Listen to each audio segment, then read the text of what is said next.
ಒಂದು ಮಾತು ಹೇಳಿದೆ ನಾನು ನಮ್ಮ ಯುವ ನಿಧಿ ಕಾರ್ಯಕ್ರಮದ ಪ್ರಾರಂಭ ದಿನ. 5 ಬೆರಳು ಸೇರಿ ಮುಷ್ಟಿ ಗಟ್ಟಿ ಆಯಿತು, 5 ಗ್ಯಾರಂಟಿ ಸೇರಿ ಕೈ ಗಟ್ಟಿ ಆಯಿತು.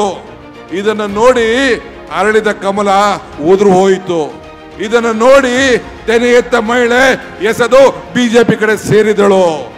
5 ಗ್ಯಾರಂಟಿ ಸೇರಿ ಕೈ ಗಟ್ಟಿ ಆಯಿತು. ಕರ್ನಾಟಕ ಸಮೃದ್ಧಿ ಆಯಿತು, ಕರ್ನಾಟಕ ಪ್ರಗತಿ ಆಯಿತು.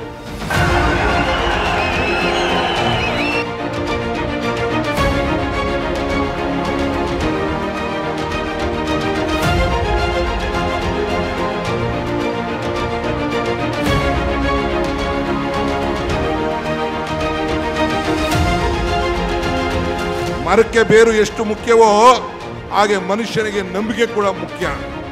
ಹಂಗೆ ನಮ್ಮ ನಂಬಿಕೆ, ಕಾಂಗ್ರೆಸ್ ಪಕ್ಷದ ಸಿದ್ಧಾಂತ, ಎಲ್ಲ ವರ್ಗದ ಜನರನ್ನ ಒಟ್ಟಿಗೆ ತೆಗೆದುಕೊಂಡು ಹೋಗುವಂತ ಸಿದ್ಧಾಂತ ಇವತ್ತು ನಾವೆಲ್ಲ ಉಳಿಸ್ಕೊಂಡು ಹೋಗ್ತಾ ಇದ್ದೀವಿ. ಬಾಬಾ ಸಾಹೇಬ್ ಅಂಬೇಡ್ಕರ್ ಹೇಳ್ತಾರೆ, ಇತಿಹಾಸ ಮರ್ತವನು ಇತಿಹಾಸವನ್ನ ಸೃಷ್ಟಿ ಮಾಡಲಿಕ್ಕೆ ಸಾಧ್ಯ ಇಲ್ಲ ಅಂತೇಳಿ. ಹಂಗೆ ಕಾಂಗ್ರೆಸ್ ಪಕ್ಷ ಈ ದೇಶದಲ್ಲಿ ಯಾವಾಗಲೂ ಕೂಡ ಇತಿಹಾಸವನ್ನ ಸೃಷ್ಟಿಯನ್ನ ಮಾಡ್ಕೊಂಡು ನಾವು ಬಂದಿದ್ದೇವೆ.